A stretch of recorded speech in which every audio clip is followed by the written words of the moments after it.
Breaking news చూస్తున్నాం. ఇటు Iran America మధ్య శాంతి చర్చలపై బిగ్ ట్విస్ట్. ఇటు రేపే ఇస్లామాబాద్లో చర్చలు జరిగేలా పాకిస్తాన్ తీవ్ర ప్రయత్నాలు చేస్తుంది. చర్చల గురించి ఏమాత్రం పట్టించుకోవట్లేదు అమెరికా అలాగే ఇరాన్. హార్మోజ్ని మళ్ళీ మూసేస్తున్నట్లు ఇటు ఇరాన్ ప్రకటించింది. అమెరికా సీజ్ ఫైర్ ఉల్లంఘించిందంటూ ఇటు ఇరాన్ ఆరోపణ చేస్తుంది. ఇటు స్ట్రెయిట్ ఆఫ్ హార్మోజ్ని తెరవకపోతే ఇరాన్ పైన భీకర దాడులు చేస్తామంటూ ట్రంప్ మాట్లాడుకొస్తున్నాడు.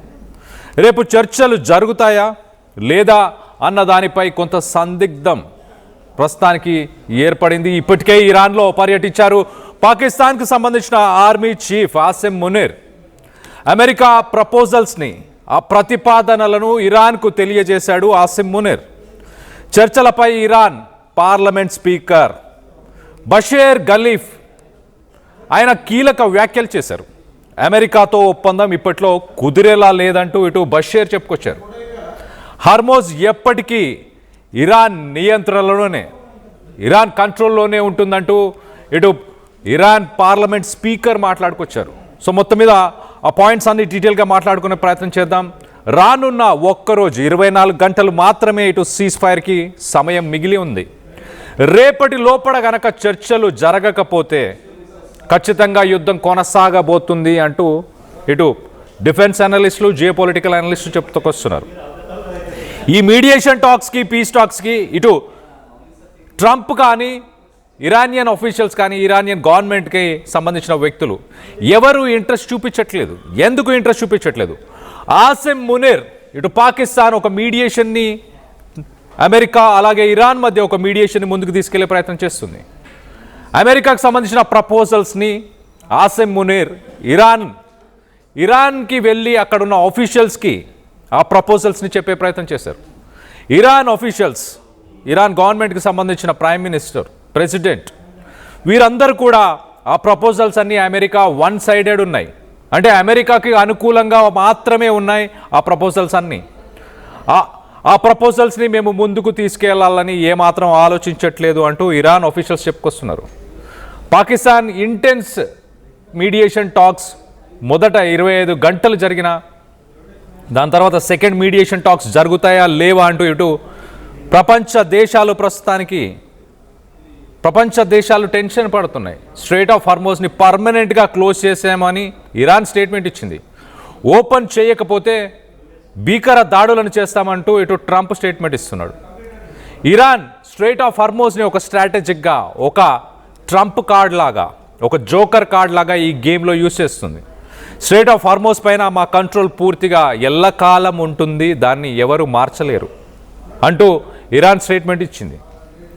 మొహమ్మద్ గలీబాఫ్ ఇటు ఇరాన్ పార్లమెంట్ స్పీకర్ ఖచ్చితంగా straight of Hormuz it will be forever under Iranian control. It will remain under Iranian control అంటూ ఒక స్టేట్మెంట్ ఇచ్చారు. అలాగే this indicates that Iran views the strait not just as bargaining chip but as sovereign leverage. So ఒక bargaining చిప్గా strait of హార్మోజ్ని use చేస్తామంటూ Iran మాట్లాడుకొస్తుంది. Iran పైన నమ్మకం లేదు. స్ట్రెయిట్ ఆఫ్ హార్మోజ్ని ఓపెన్ చేసిన తర్వాతే ఈ మీడియేషన్ టాక్స్ కానీ, పీస్ టాక్స్ చేద్దామంటూ ఇటు అమెరికా ఒక అల్టిమేటం ఇచ్చింది. అమెరికా అల్టిమేటం ఒకసారి చెప్పే ప్రయత్నం చేస్తా. If Iran does not immediately reopen the strait of Hormuz, the US will launch a fierce attack. This moves the situation past diplomatic posturing and closer to direct kinetic military conflict. Strait of హార్మోజ్ని open చేయకపోతే ఒక భీకర దాడులను చేస్తాము. దాని తర్వాత ఎలాంటి చర్చలకి కూడా ఇంకా ఎలాంటి తావు లేకుండా ఉంటుంది, ఖచ్చితంగా మిలిటరీ యాక్షనే అంటూ ట్రంప్ ఒక స్టేట్మెంట్ ఇచ్చారు. మరోపక్కన స్పీకర్ గలీబాఫ్ మాకు ఎలాంటి హోప్స్ లేవు, రానున్న మీడియేషన్ టాక్స్లో ఒక రెజల్యూషన్ వస్తుందని ఎలాంటి హోప్స్ లేవంటూ ఇటు ఇరానియన్ స్పీకర్, పార్లమెంట్ స్పీకర్ గలీబాఫ్ చెప్తున్నారు. Any hopes for a near-term resolution by stating that agreement with the US seems unlikely anytime soon. అమెరికాతో ఒక పీస్ టాక్స్ కానీ, ఒక రెజల్యూషన్ కానీ రానున్న రోజుల్లో జరిగేలాగా లేదు అంటూ ఇటు స్పీకర్ గలీబాఫ్ చెప్పుకొస్తున్నారు.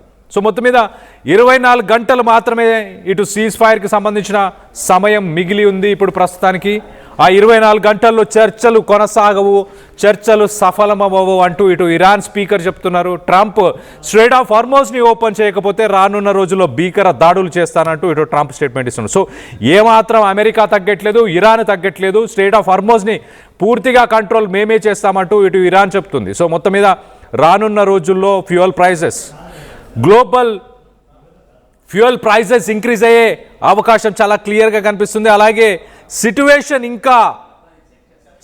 ఇంకా హారిబుల్గా ఉండబోతుంది. ఆర్థిక మాంద్యం వచ్చినా ఆశ్చర్యపోవాల్సిన అవసరం లేదు, అలాంటి సిట్యువేషన్ నెలకొని ఉంది. దీనికి సంబంధించి మీరేమనుకుంటున్నారు?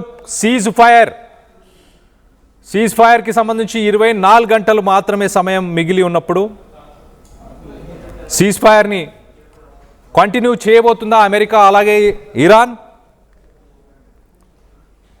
ట్రంప్ దాడులను చేస్తాము స్ట్రైట్ ఆఫ్ హార్మోజ్ని ఓపెన్ చేయకపోతే అంటూ ఇటు ట్రంప్ మాట్లాడుకొస్తున్నారు.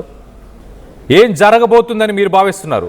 పాకిస్తాన్ మీడియేషన్ టాక్స్లో తన రోల్ని ఫుల్ఫిల్ చేయలేకపోయింది అనుకుంటున్నారా? ఆసిమ్ మునీర్ ప్రపోజల్స్ ఏవైతే అమెరికన్ ప్రపోజల్స్ని తీసుకెళ్లి ఇరాన్లో ఆ ప్రపోజల్స్ని పెట్టే ప్రయత్నం చేశారో ఇరాన్ వాటన్నిటిని తోసిపుచ్చే ప్రయత్నం చేసింది. ఇరాన్ చాలా క్లియర్గా ఈ ప్రపోజల్స్ అన్నీ వన్ సైడెడ్ ఉన్నాయి, ఈ ప్రపోజల్స్ వల్ల అమెరికా లబ్ధి పొందుద్ది అంతే తప్పించి ఇరాన్కి ఇటు యుద్ధంలో జరిగిన నష్టాలకి అమెరికా డబ్బులు కట్టాలనుకోవట్లేదు. యురేనియం రిజర్వ్స్ని అమెరికాకు ఇచ్చేయాలని అడుగుతుంది. స్ట్రైట్ ఆఫ్ హార్మోజ్ని కండిషన్స్ లేకుండా ఓపెన్ చేయాలని. సో అడిగిన పాయింట్స్ అన్నీ ఏవైతే ఉన్నాయో ఖచ్చితంగా అవి అమెరికాకే లబ్ధి పొందేవి, దీనివల్ల ఇరాన్ నష్టపోతుంది అంటూ ఇరాన్కి సంబంధించిన పార్లమెంట్ స్పీకర్ చెప్పుకొచ్చారు. ఇరాన్ ఏం డిమాండ్ చేస్తుంది? ఇరాన్ ప్రధానంగా యుద్ధంలో నష్టపోయాం కదా, ఆ నష్టానికి గాను $300 బిలియన్ పే చేయమని ఇరాన్ అడుగుతుంది. దాంతోపాటు స్ట్రైట్ ఆఫ్ హార్మోజ్ని దానిపైన పూర్తి కంట్రోల్ ఇరాన్కే ఉండాలి, ఎల్లకాలం ఉండాలి అంటూ 40 సంవత్సరాల పాటు స్ట్రైట్ ఆఫ్ హార్మోజ్ని మేము కంట్రోల్ చేశాము, ఎలాంటి ఇబ్బంది ఏ రోజు కలగలేదు. అమెరికా యుద్ధం వల్లే ఇప్పుడు ఇబ్బందులు పడుతున్నారు. అమెరికాలోని ప్రజలు పర్ గ్యాలన్ ఫ్యూయల్ $4 to $5 ప్రస్తుతానికి పే చేస్తున్నారంటే వీటన్నిటికీ ట్రంపే కారణం అంటూ ఇరానియన్ పార్లమెంట్ స్పీకర్ కామెంట్ చేశారు. సో ఒక కొలిక్కి వచ్చేలాగా అస్సలు కనిపించట్లేదు. పీస్ టాక్స్ మరి జరుగుతాయా? ఒకవేళ జరగకపోతే ఖచ్చితంగా ఫ్యూయల్ ప్రైజెస్ షార్ట్ అప్ అయ్యే అవకాశం ఉంది. దాని తర్వాత ఫ్యూయల్ ప్రైసెస్ ఇంక్రీజ్ అయిన తర్వాత దానివల్ల global energy sector, global trade ఇవన్నీ కూడా ఇంపాక్ట్ అవ్వబోతున్నాయి. దీనికి సంబంధించి మీరేమనుకుంటున్నారు? మీ అభిప్రాయాలని కింద కామెంట్ రూపంలో తెలియపరచండి. ట్రంప్ న్యూక్లియర్ అటాక్కి ప్లాన్ చేసే అవకాశం ఉందా? ఒకవేళ నిజంగానే న్యూక్లియర్ అటాక్ చేస్తే ఇరాన్ ఇటు రెడ్ సీ అలాగే ఇటు Gulf of Persia, straight of Hormuz ఈ రెండింటిని ఖచ్చితంగా బ్లాక్ చేస్తానంటూ ఇరాన్ వార్నింగ్ ఇస్తుంది. స్ట్రైట్ ఆఫ్ హార్మోజ్ని బ్లాక్ చేస్తేనే ప్రపంచ దేశాలు తల్లడిల్లిపోతున్నాయి ఫ్యూయల్ ప్రైసెస్ వల్ల. రెడ్ సీని కూడా బ్లాక్ చేస్తే రానున్న రోజుల్లో గ్లోబల్ ట్రేడ్ ఆయిల్తో పాటు ప్రపంచ దేశాల వాణిజ్యానికి సంబంధించిన సీ ట్రేడ్ రూట్ అని చెప్పొచ్చు, అది కూడా బ్లాక్ చేస్తే ప్రపంచ దేశాలు ఒక్కసారి కుప్పకూలిపోతాయి. ఆర్థిక వ్యవస్థ మొత్తం ప్రపంచంలో ఉన్న ఆర్థిక వ్యవస్థ కుప్పకూలిపోతుంది. ఒక 2-3 సంవత్సరాల సమయం పడుతుంది దాంట్లోంచి బయటికి రావడానికి. దీనికి సంబంధించి మీరేమనుకుంటున్నారు? మీ అభిప్రాయాలని కింద కామెంట్ రూపంలో తెలియపరచండి.